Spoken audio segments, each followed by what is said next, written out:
was 10 and 11 years old, I wanted to talk about my airplanes and stuff like that, or how I collected seashells out on the beach or whatever.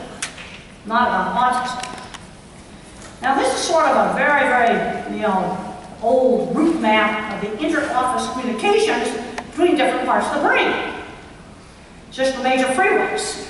You kind of imagine it as a map of the United States.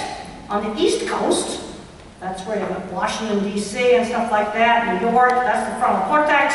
In the middle, where Chicago is, where we are right now, that's the motion center. That's the fear center. And then out west, you got Silicon Valley. And what tends to happen is you get more circuits out there in Silicon Valley. And then you disconnect some of the social circuits. See, I think a brain can be made more thinking or made more social. I think, like there's a wide range where the mild forms is just personality variation. I get asked all the time about curing autism. Well, if you totally got rid of all the autism genetics, you better like this computer really well, because you won't be getting another. It's that simple. You simply won't. Okay, I've been doing a lot of brain scan stuff, and I've been, a lot of this is shown in my new book, The Autistic Brain. Now, what this is right here is what NIH, the National Institutes for Health, calls a connectome. This is all the white matter circuits that wire up all the inter-office communications in kind of cable bundles.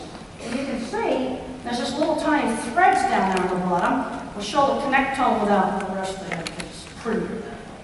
You see these little tiny threads there? Those are single axons going between different parts of the brain. And they form cable bundles. Now, right there is a normal cable bundle of fibers for speak what I see. Goes from the visual cortex to the speech cortex. Speak what I see. That's the normal one, and that's mine. Lots of extra bushes. Now, at what point are extra branches abnormal? There's no black and white dividing line. Nobody really knows. Now, all those extra branches probably have something to do with visual thinking. Because you give me key words, and I start seeing pictures. But there's a price paid for that. One of the problems is that I got less fibers for speak what I see. This may explain why I had trouble getting the language out. Now, this type of brain scanning was originally developed by Walter Snyder at the University of Pittsburgh for head injuries. And then these cable bundles look like they're just ripped in half. Boy, I can tell you, the football players and the veterans, it's very ugly looking. And you don't need a medical degree to know, oh boy, this guy's in trouble. Now, that little pink shrimp there is my speak what you hear circuit. And then the one there on the left, that would be on the left, that's the normal speak what you hear circuit. Definitely not auditory learning. I cannot emphasize enough the importance of developing the kids' strengths. These kids that get these different labels, they got uneven skills. Good at one thing, bad at something else. We got to build up on the thing they're good at. My ability in art was always encouraged. And I'm getting very concerned that a lot of schools are taking out art, sewing, cooking, theater. You know the Patrick Stewart, Captain Jean-Luc Picard? You know how he got into acting? He was 12 years old, come from a very bad background, the school play, and he was 12 years old. And then how would you know that theater would be a good career for you if you didn't do any school play? See, I think people have a very narrow view about Common Core. There's a lot of different ways you can achieve Common Core without being so rigid about it. And taking out all of these things is not the way to do it. How can you tell, if you never get a chance to play an instrument, how do you know you're going to like an instrument? I'm finding out in a lot of parts of the country, the rural school districts are going crazy on sports, so they raise $500,000 for new sports equipment, and then they cut band. Well, a lot of those kids that are quirky and different, band saves them.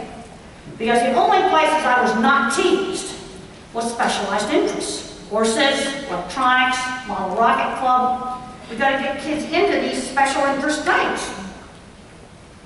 Special interests they can turn into careers. And see, even with regular students, I'm having people ask me, well, how did you discover your passions? I was exposed to cattle in high school. If I had not been exposed to cattle in high school, I would not have gone into the cattle industry. It's that simple. I'm seeing too many kids not getting exposed to enough different career things to find out what they want to do. Now, my mind works totally in pictures. I don't think abstract. I think completely in pictures, like movies in my head. This is a picture a young man sent to me to show how he thinks in pictures. Now, I design equipment. This is one of my cattle handling designs. Now, I've worked for 20 years drawing drawings and supervising building of my things, steel and concrete work. So, I'm coming out of the building industry.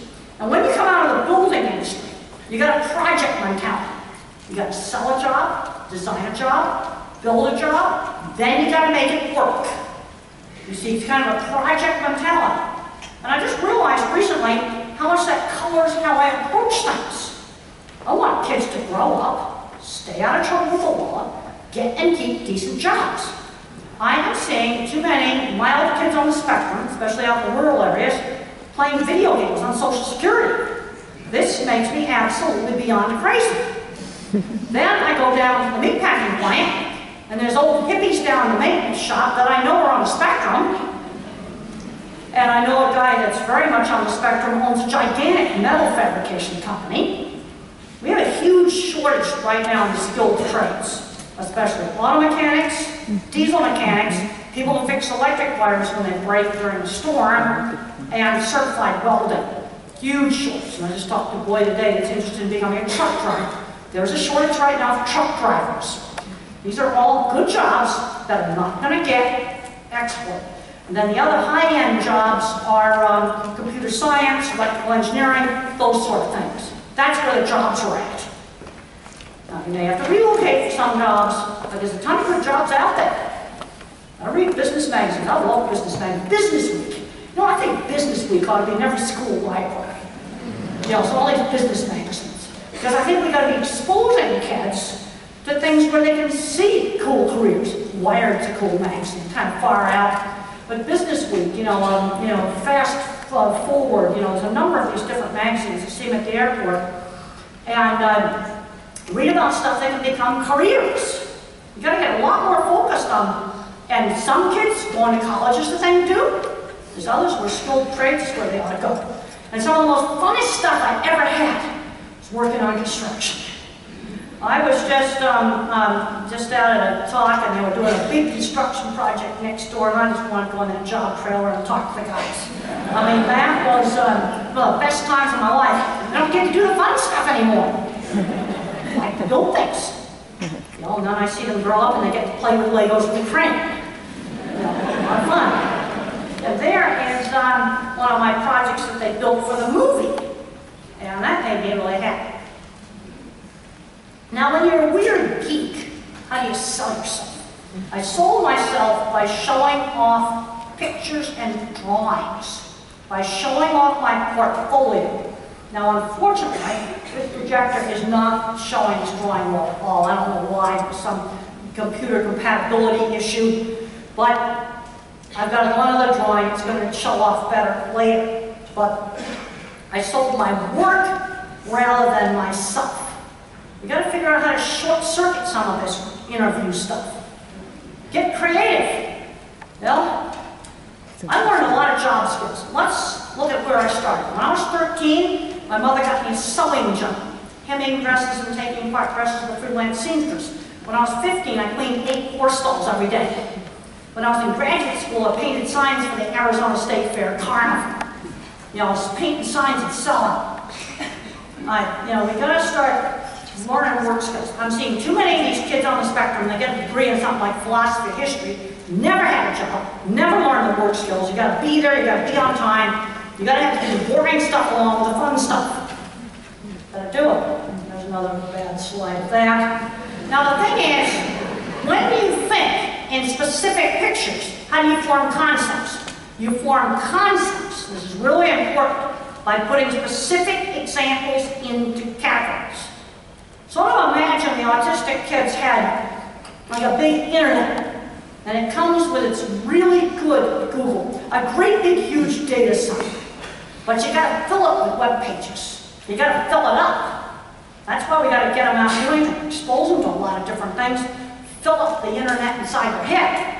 Because to understand something in the future, you compare it back to something in the past. Now, when I was young, I thought everybody thought pictures. I didn't know my thinking was different. Well, and then I asked people about church steeples, and I was shocked to find out that some people get this vague, generic, generalized thing. I don't have it. I just see specific ones. Why church steeples? Because if I ask you house or car, most people can see their own home or car. But when I ask you something you don't own and you don't care that much about it, just out there in the environment, and most people tend to see things more vaguely. I see specific ones, and they come up like pictures on Google. Ones in Fort Collins, famous ones, more famous ones, cathedral types. I can sort them into different categories. All right, let's just think about cathedrals. Let's think about skills in the past. I'm going to bet you a lot of the best cathedral builders would be special ed students today. I was recently in a gorgeous cathedral looking at the most beautiful stained glass window that some dyslexic guy probably made. Some guy mildly on the autism spectrum. They're probably the best masons. You know, years ago, I read an article by Getchman, a real famous neurologist. And he said, well, if you lived in ancient Vienna and you were really horrible at music, that would be a handicap. Dysmusia in that society would be considered a great handicap. Well, let's just look at that right there. I have a lot of special ed kids today were the ones that were the masons building things like that. Okay, now going on a journey into the center of my brain, interesting, I found out, yes, I've got some big circuits in the brain for visual thinking. They're probably in the top 25% on the size of these circuits. Well, the part that's blue there is full of water. And you can see on the left parietal area, the math department's pretty well trashed. Now I'm really concerned today with all the emphasis on algebra, because I'm worried about screening out the visual things. You need us. Let me tell you about the Fukushima nuclear power plant. When I found out why those burned up, I couldn't believe it. They made a visual thinking mistake. It's not too smart when you live next to the sea to put all your emergency generators and all that emergency equipment in a non-waterproof basement. I'm not kidding. If they had some submarine doors and cranked shut, this would not have happened. Now, I've now learned, why doesn't the mathematician see it? I can't design a nuclear reactor, but I certainly could have bought crank and shut doors. And they don't see it. You see, it's a different kind of mind when you do the mathematical part. They think in patterns. So how did I manage to get through college? Because back in the mid-60s, you know, the education has its big fads. It was finite math, probability, matrices, and statistics. And with a ton of tutoring, that was doable. I don't know what would have happened to me if I had to take algebra. I'll tell you right now, some of the best people fixing things like electrical substations. Yes, somebody starts to dig ditches and learns how to fix substations. You must learn what not to touch because you'll become bacon. Either regular, extra crispy. And yes, you need to have math, 6th grade math. That's all you need. You do need 6th grade math for that. You do not need algebra to fix substations. People just assume that you've got to have a degree in electrical engineering. Yeah, they design some of this stuff, yes, but not to fix it. Okay, this is one of my most important slides. The different kinds of minds. And when you get kids labeled autism, Asperger's, dyslexia, learning problems, whatever label you want to slap on them, you tend to have uneven skills. I am a photorealistic visual thinker, or object visual thinker, another name to call it. Can't do algebra. Never got to take geometry, kept pounding away on algebra. Well, you know, I think that's kind of weird because geometry got invented before algebra. So why is algebra a prerequisite to geometry? Doesn't make very much sense. Then you have the mathematical thinker, the pattern thinker. They think in patterns. These kids often have trouble with reading. So you got a little 3rd grader that's super good in math, college math book, let them do it. Seeing too many situations where they're getting held back and getting totally bored, and then becoming behavior problems. And there's the verbal thinker, thinks in words, and then some people are totally auditory with their ears. Now you might think, well, where did I just make up all this stuff? Well, in my new book, The Autistic Brain, I've got research that shows that the two types of visual thinkers, my type and the mathematical type, really do exist. And there's data that shows these two kinds of thinking exist. So you get into all the argument about ability. I think where ability makes the most difference is extreme ability or extreme disability. Okay, sort of look at like, you've got a slot on the music mixing board, and you've got a couple of screws in here. Well, you can move it back and forth here, but you can't go all the way from one end to the other. Okay, you can do algebra the verbal way, or you can do it the visual spatial way. So you got a kid that can do the math in his head, let him do the math in his head. There's BS about making him shoulder work.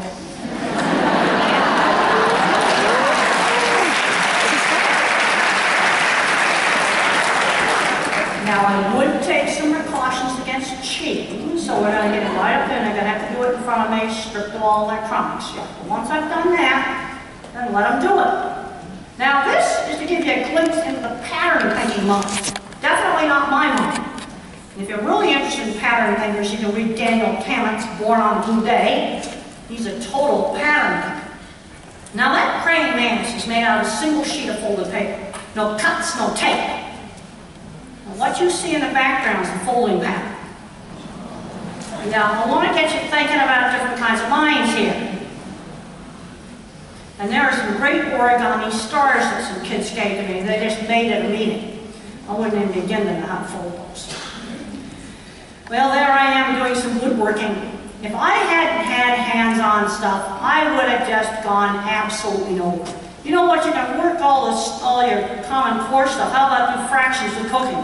We're going to do 2/3 of a recipe. You know, there's just some very, very narrow thinking about that. You know, I say, well, okay, at the end of 3rd grade, you got to be able to do certain stuff. That's a destination. There's different ways you can get to that destination. That's something that some people just don't understand. I think it's horrible that Illinois cut all the funding for the FFA agriculture program, because that's just the kind of program for kids like me would have been just perfect. Now, how do I think about abstract things? Well, I had learned the Lord's Prayer. Well, I had no idea what it meant. So this is my picture of the power of the world. We've got a rainbow with an electric tower at the base of the rainbow. And this picture's not photoshopped. Well, I took this for real. Now, this is an important slide for teachers. All my thinking uses specific examples to form concepts. It's bottom up, not top down. Everything is learned by specific example. All concepts are learned by specific example. So how do you learn something like good and bad behavior? Well, or let's say different degrees of good and bad behavior. Okay, naughty is gum on a teacher's chair. Bad is breaking some windows. Criminal is robbing a bank. And then you got evil. That's for the total bad things. You see, but you have to have specific examples for each one of those categories. Okay, play games with categories. Okay, I can have objects who be in the red category. They could be in the rectangular category. They could be in the red and rectangular category. Play that game 20 questions. That's a great game. You know, for learning categories. You know, helping with thinking. Now the thing is, the autistic mind tends to look for the details first. But there's a lot of studies where looking for details is really, really, really important. In fact, there's a great thing called Project Search, where in the last year of high school, they're training people on the autism spectrum to do important jobs in hospitals, like setting up all the surgical instruments. And they do it really carefully and really right. Just like they'll pick out the little letters here faster than they're going to pick out the big letters. Well, is autistic learning just memorization? Yeah, in the beginning it is. When I was in high school, I got teased and teased and teased and teased, and I couldn't figure out why they were calling me tape recorder. Well, I guess now we got young people that don't know what a tape recorder is. So let's just say audio recording device. How about iPhone recorder? I guess that's what they call me right now. And I couldn't figure out why they were calling me a tape recorder. Well, it's because I was always using the same phrases. But the thing is I learned more and more and more. I got more web pages in here, and that makes me less and less like a tape recorder. You can teach number concepts. I mean, count a variety of things. You can have 2 pencils, 2 dogs, 2 people, 2 buildings, 2 cars, 2 peas. They can apply to many, many different things. You can cut up a piece of fruit for fractions. You got to understand you're part of something. Teach it with many different objects. Okay, I got 5 pieces of candy and I eat 2. I have 3 left. Do a lot of things with proportionality, and cooking is a really great place. Teach a lot of mathematical concepts. All right, I want to teach the position words. Well, you better give a bunch of examples for the word down. Down the stairs. The plane goes down and lands. I put a cup down. I laid down on a bed. And there was one kid where the word put the in, the kid thought it always meant the garbage. So if you said put the in, he always put it in the garbage. Well, he's got to learn you can put the in the refrigerator, put the in the closet. That can apply to many different places. Now, I was more interested in looking at pictures of things than pictures of people. Again, I think a brain can be made more thinking, or a brain can be made more social. At what point does that become abnormal? No black and white dividing line. Great social interaction through shared interests. Boy Scouts, Girl Scouts, maker community groups. This is where people get together and they make all kinds of cool stuff. Things like 3D printers. Well, they could do things like train dogs. All kinds of different things. Robotics clubs. This is where they're going to get friends through various activities with shared interests. It could be band. I've had several parents tell me that band to save their kid in high school. Choir, that's another great activity. Now, when you have a problem, the normal mind tends to overgeneralize when you're troubleshooting problems. And you got to say, is it biology that's causing a problem? Or is it behavior? Now, sensory stuff is biology. Or maybe you have a nonverbal individual and they got a hidden painful medical problem. And doctors are bad about going, well, he just has autism. Well, maybe he's got stomach ulcers. And that's why his behavior so bad. You wouldn't tell somebody that was verbal that their stomach ulcers were just in their imagination or something. Another problem is processing too much rapid information. And I can remember the frustration of not being able to communicate. Very frustrating. Now that way to communicate. Sometimes I'd throw a big fit just to get attention, or I'd throw a fit to get out of doing something. And the rule in our house was temper tantrum was no television for one night. I was allowed to have an hour of TV a day. Video game playing needs to be limited to 1 hour a day. I don't recommend banning it. I'm not a fan of forbidden fruit. But you've got to limit it. Because I'm seeing too many, especially the boys, getting addicted to video games and not going to do it. Now there's a few that learn how to program. If they learn how to program, I'm great. Because I want to see people get good jobs. Okay, here's some accommodations we might need to do. There's some kids where the fire alarms is too stressful. I can't tolerate scratchy clothes. Still can't tolerate it. Now, I used to like to wear these old Navy pants. And then they cheapened up and they got a cheaper supplier. And now, the old Navy's edge, I hate them now. I want an old Navy lover to an old Navy hater. So I got these slinky pants. And I don't like the feeling as well as the original Old Navies, but I get used to slinky. But I can't get used to itching and scratching. Some kids, the handwriting's so horrible, just let them type. And don't worry about touch typing. Hunting and pecking is just fine. Problems with fluorescent lighting, multitasking can be a problem. And I also have problems with remembering long strings of verbal instruction. I have got to write it down. Something has a long sequence. Like when I worked in dairy, there was about 10 steps for setting up the milk tank. Fortunately, they had a cheat sheet on the wall with the steps. Now, if that hadn't been there, I would have needed to write it down and have it in my pocket. Then after 2 or 3 weeks, I probably wouldn't need it anymore. Well, here are bad accommodations that can cause a handicap mentality. You got a shy boy that's allowed to do his public speaking on Skype? No way. You know what? First talk I ever gave, I panicked and I walked out. Or the kid that's staying in this room, I'm seeing too much recluses in the room. I'm seeing way too much of this. I'm seeing he's 21, I can't get him out of the bedroom. No, you gotta get him out. You gotta get him out. You can't let them become recluses in the room. They just get worse and worse and worse. And how about an 18-year-old honor student who didn't know how to grocery shop? There's just no excuse for that. Okay, this is where I think the 50s upbringing helped a lot of my classmates that would be on the autism spectrum today. You know, these are kids with no speech delay. Turn taking, board games. Gotta wait and take your turn. Being on time. Yes, I just sit through activities I didn't really want to do, that the family wanted to do. This gets back to turn taking. You don't always get your way. Saying please and thank you. And when a social mistake was made, let's say eating mashed potatoes with my hands, Mother didn't scream no. She'd give the instruction, use the fork. Or let's say we're in the store and I grabbed candy, she'd say put it back, we're not buying candy today.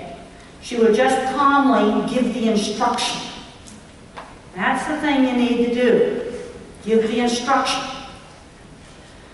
Well, in the 50s, then with any kid, they didn't tolerate bad table manners. And another thing is, there was no way I could manipulate mom against the teacher. Boy, they were on the same page. The rules were the same at home and school. The temper tantrum was no TV for one night. And that was very consistently enforced. Now, I think it's fine to be eccentric, but you can't be a slob.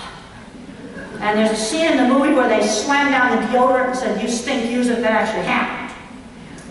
Yeah, being a slob is not okay. This is just a thing, shaking hands. You gotta work with these kids, almost like they're in a foreign country, and you're teaching them the culture in a foreign country. Like, for example, if I raised up and showed the bottom of my foot, that's very, very super rude. I'm not going to do it because someone might put it online and somebody in the Middle East would see it and be really offended. It's a very, very rude thing to do. To show the bottom of your foot to someone. You know, it's like the middle finger in this country. You just don't do that. Now, I have no way of knowing that unless somebody told me.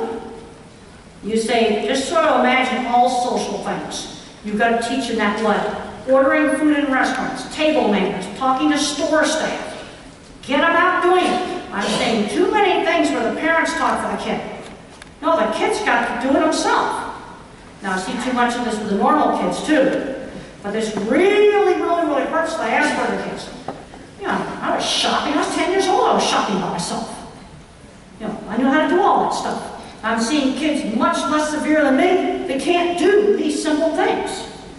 I can remember I was afraid to go to the lumberyard myself, and I didn't want to talk to the store staff. I was just, yeah, you can do it. I went. I got upset when I came back with stuff. Yeah, you gotta stretch. You gotta stretch. Also, kids aren't doing free play where they have to negotiate. I'm seeing a big problem today with everybody. A lot of young people, they don't have problem-solving skills. And I think this gets back to not doing hands-on things. I just found out the other day about a school that got rid of all their hands-on chemistry experiments and they're doing it all online. I don't think that's good. Because if your experiment doesn't work, then you've got to figure out why it didn't work. You see, that's practical problem-solving. Well, these are the people at the Jet Propulsion Lab, and I talked to the guy with the long hair.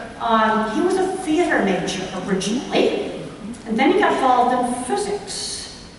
You know, I've talked to the human resource managers in a lot of tech companies, and they go, oh, we know we have autism and Asperger's here, but we don't talk about it. But I'm going to guess half the people working in these places are on the spectrum. I've been to Disney Imagineering, been to Microsoft. Okay, go to these older companies. Yep, we got a lot of autistic grandkids in the older companies. And then you put the genetics together and you really get a lot of autism.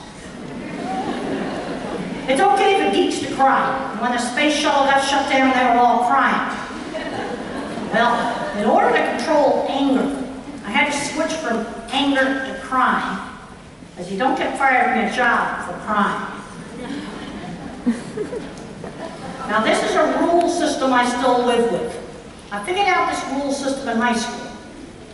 If you want to live in a civilized society, people can't be doing really bad things and robbing banks and vandalizing the school, stealing everything, and beating people up and killing them. I mean, you've got to have that stuff under control if you want a civilized society. So usually there's no reason to do really bad things.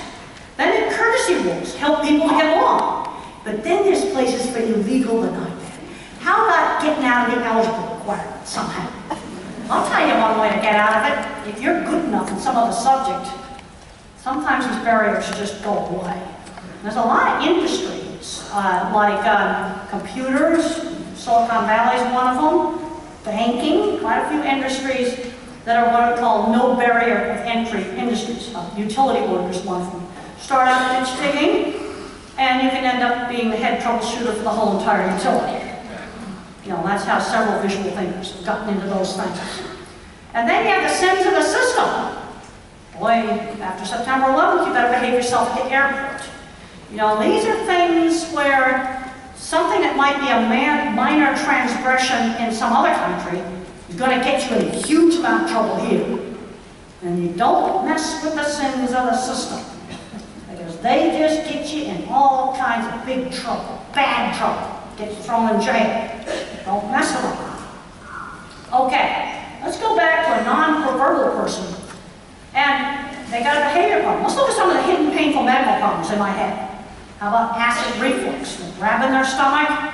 They're doing this kind of behavior. They do that because of tummy hurts. Maybe they're eating apples because it makes their tummy not hurt.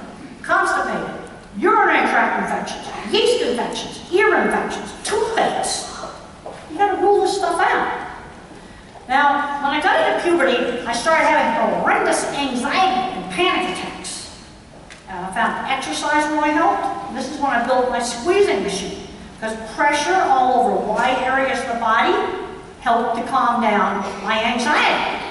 And a lot of OTs find that works. Doesn't work for everybody, but for some it does. And the brain scans show that my fear center is 3 times larger than normal. Now I want to emphasize, not everybody with autism has this. Also want to emphasize, like the visual circuit, the way I have it, not everybody has that. The thing that tends to be more the same are some of the social circuits that are missing. Well, there's a rear view of the squeezing machine. And there's an OT working with some cushions. Sometimes you do some of your ABA while doing some of these other sensory things is helpful. How about slow swinging? Some kids with slow swinging, like opens up circuits for speech. These are things that you can just try. Works with some kids, other kids it doesn't work. And there's a kid with a weighted vest. They're helpful with some kids, other kids they're not helpful. Yes, and there's papers out there that say they don't work. But the problem is, there seems to be a certain mindset, of they're all the same. They're not all the same. So you're talking about simple interventions here. It'd be silly not to try to weighted vest. But leave it on for 20 minutes, then take it off for 20 minutes.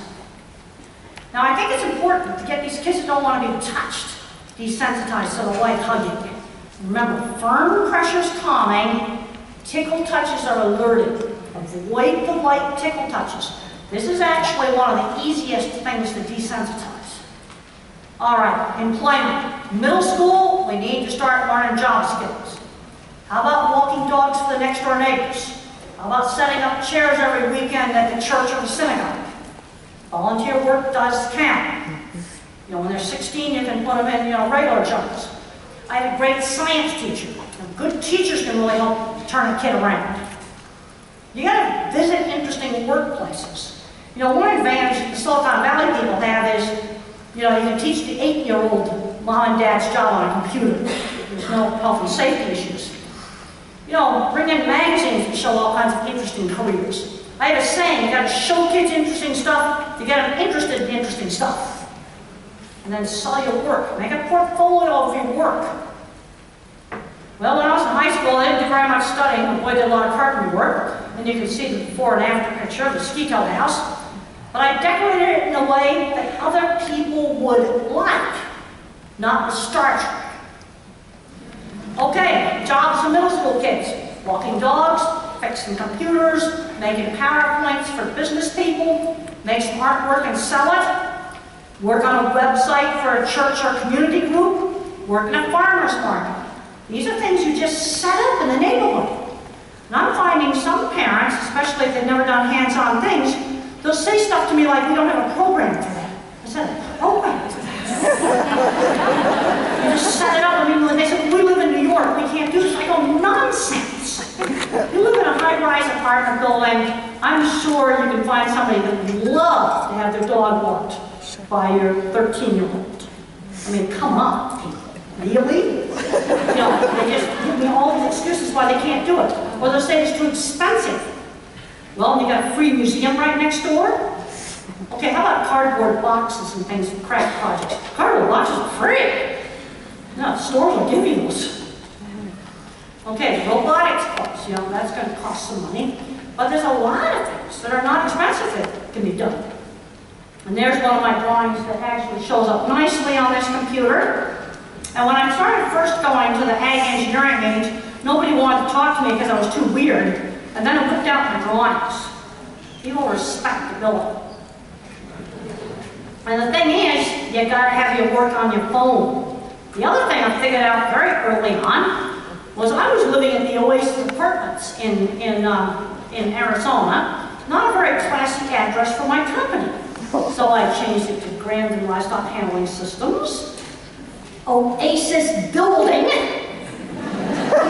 Suite 218. I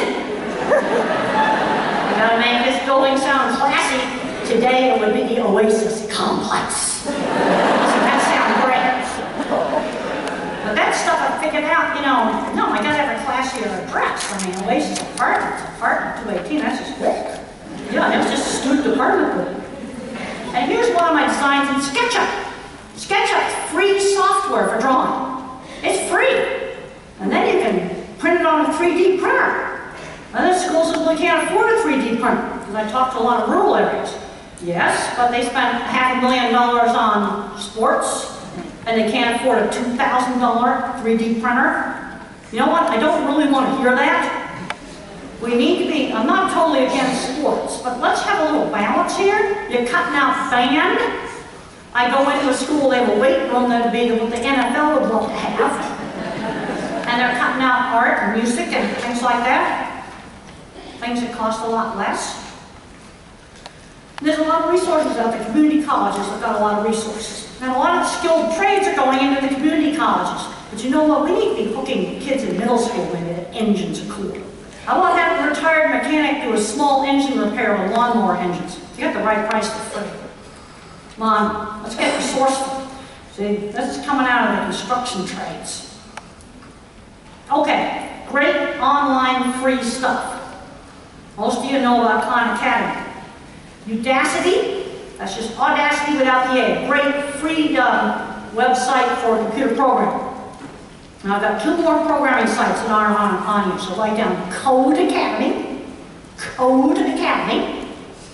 That's another free programming site, Code Academy, and another one that's for children's computer programming is Scratch. This stuff's free. There's all kinds of great stuff. There's a lot of garbage on the internet, and I'd recommend that you use the search box. Don't use the address box. NASA.com is not a nice website. Use the search box. It's nasa.gov. NASA.com is something you don't want to go to. Do not use the address box. If you use the search box, you won't get into that. It's kind of garbage. Yes, there are nasty people that bought up domain names, and NASA tried to get that NASA.com back, but they couldn't. No, but just use the search box, and you won't get into that. But there's all kinds of great stuff. Wolfram Mathematica is a really fun, free mathematics site. There's a lot of good stuff out there. Then you have these MOOCs, these massive open line courses. Now, there was a recent paper that came out of Columbia Teachers College that said, well, only like 5% of the people finished the MOOC. But you know what? I think there's an awful lot of people, especially in technical MOOCs, that might just take 2 or 3 lectures, and that's all they need to have to brush up on some skills. Because when I started out working on hydraulic equipment, I bought this 4-course book in hydraulics. I only read 3/4 of the first book, but that's all I needed. Because the things I designed didn't have the complicated stuff with, 5 zillion different solenoids. Now, in high school, I got fascinated with optical illusion ropes because I saw it in a science movie. This gets back to showing kids interesting stuff. And there's the movie set. Lots of people on the spectrum there. Now, how did they get these jobs? They had a friend making scenery, so they started helping somebody else. We got to get creative in finding these back doors. That's something I figured out really early on. Always have your portfolio. You sit next to the person that can open the door. And then you got to walk through it. Because when I got the chance to build the cattle dipping vans, the feed yard came to me and asked me if I would do it. I maybe only had about 60% of the knowledge I needed. I said, give me 3 weeks. Because this is pre-internet. Figured it would take 10 days to get the USDA drawings and stuff I needed. But I went through the door. I heard a sad story about a girl who got a full scholarship for a really great art school, and she got scared and turned it down. People sabotage themselves. There's the plant where I started. Yes, and you know how I got in there? I met the wife of their insurance agent, and she liked my hand-embroidered shirt, that's now in the Cowgirl Hall of Fame, that I was wearing. I was wearing my portfolio, and I didn't realize it. Let's look at jobs from my kind of mind. The first thing is industrial design. So when you make something like an iPhone, Steve Jobs was an industrial designer, an artist. The engineers had to make the inside work. See, that's where you need the different kinds of minds. Graphic arts, drafting, auto mechanics, setting up AV equipment, big conventions. Oh, you don't need any algebra for any of this stuff, I'm telling you right now. 6th grade math? Yes, 6th grade math, you can do that. Not beyond that. A lot of great jobs out there. Now, there's some things you do need algebra, but chemistry, yes, but not this. Okay, jobs in here, you may need some algebra, but I have found kids that have been, doing great in physics that couldn't do algebra. In other words, they're acing college physics classes and they couldn't pass algebra class in high school. They eventually dropped the requirement.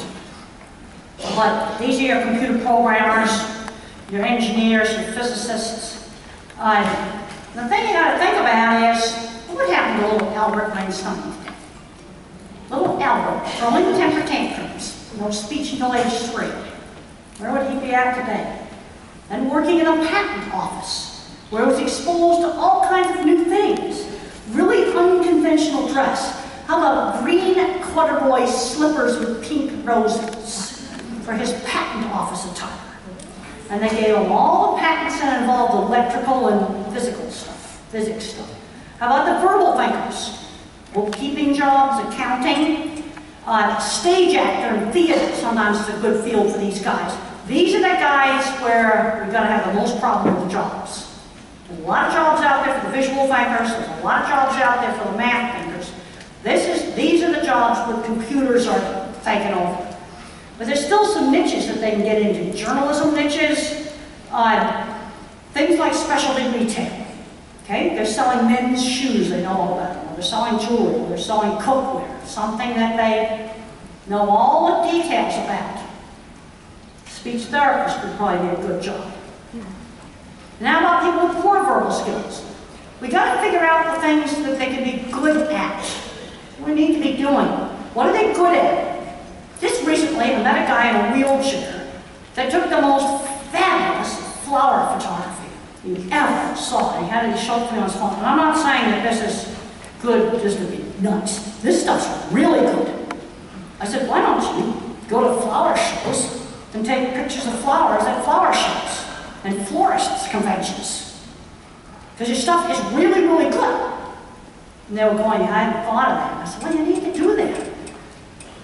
Okay, My mother talks about it takes a village to raise a child. And the problem we have with autism is at one end of the spectrum, you've got, you know, the geeks and the nerds.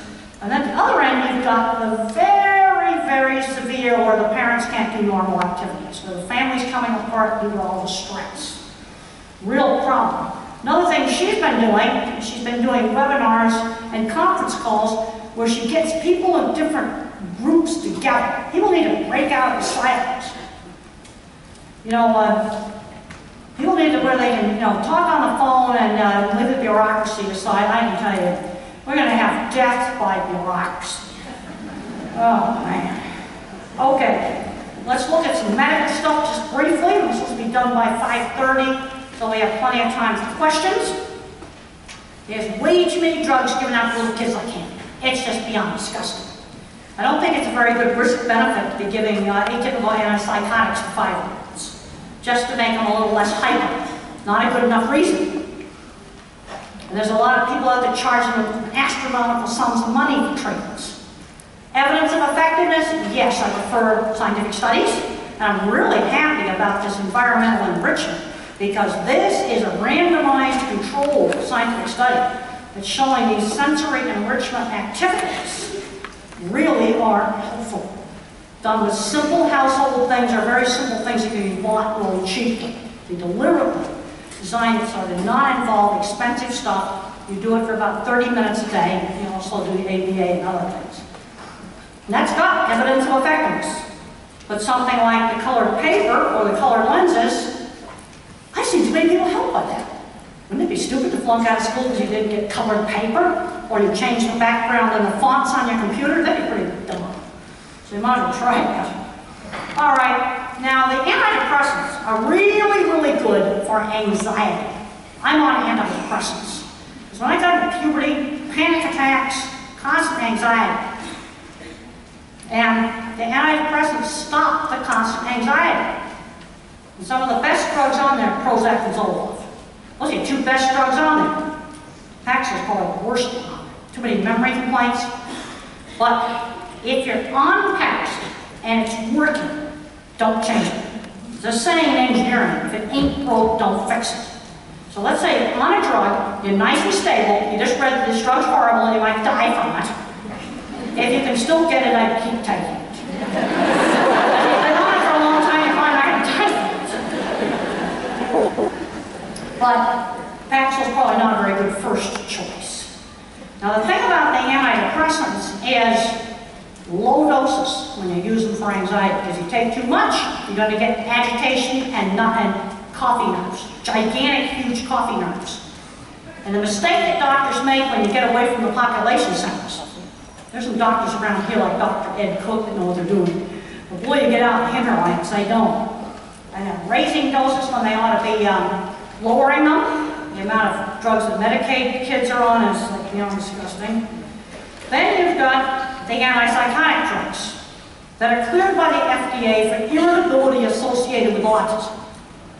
Well, they've been given out massive doses for just all kinds of things. These drugs have much more severe side effects. Things like nerve damage. How about getting grotesquely obese and getting diabetes on top of that? Let's just come out and say it straight. Now, sometimes there are some very severe cases of autism in older children and adults where you need a little bit of this stuff. Now, a really good principle in using medication is it should have an obvious beneficial effect. The low-dose principle applies to all the antidepressants and the atypical antipsychotics. All right, try one thing at a time. Don't start a drug at the same time you start a diet you don't know what worked. A medication should have an obvious beneficial effect. It should have some wow. If it doesn't have some wow, then you probably shouldn't be taking it. And if a kid's on 5 zillion cocktails of junk, you gotta take them off slowly. And be careful switching brand to generic. I have found with just the stuff I'm taking, they're not bioequivalent, and that applies to every single medication, no matter what it is.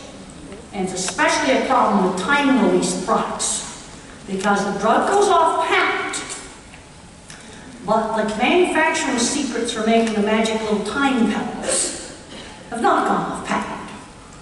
And the generic company has a hard time copying that. That's why you have problems with time-release products. And don't expect any drug to give you 100% control, because it won't. You know, a mistake that people make is every time there's a problem, you throw another drug at it. No. Now, in my book, The Way I See It, I have a whole lot of information on medication. Also, in Thinking in Pictures, I have a chapter called Believer in Biochemistry, where I discuss my own experiences with antidepressants and anxiety. So you know somebody that's having a lot of anxiety issues, they might want to read that chapter. Okay, some other meds. Now again, these are old drugs that are all off patent. You know what, you don't need the new stuff. The new stuff's all this expensive patent extenders.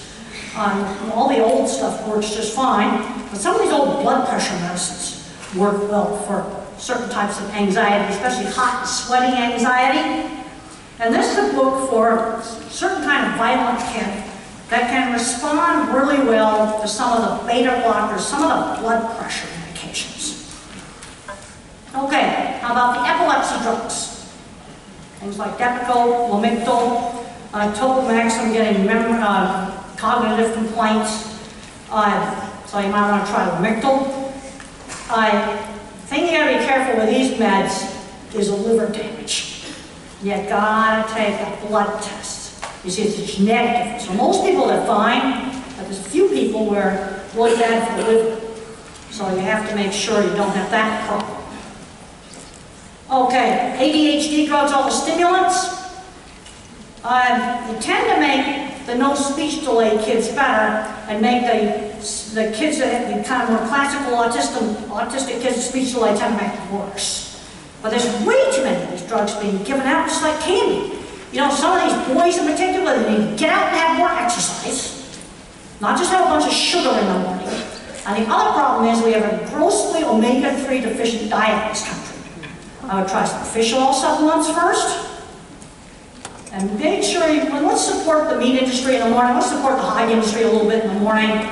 Because I find I need to eat a little fat in the morning, so by 11 o'clock I'm not all lightheaded. And my mother's exactly the same way.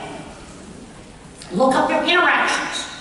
You don't want to be taking more stuff than what you need. You have to figure out a few things you need to take, and you take those things. Special diets, things like casein-free, gluten-free, they help some people, not everybody. Some people they help. Sometimes some of the magnesium supplements, exercise. I do 100 sit-ups every night, hate every one of them, I go to sleep. You know, but there's, you want evidence-based, the exercise is lots of evidence-based, tons and tons of it. Okay, let's finish up with a little bit of genetics. On my father's side, we get 4 generations of bankers.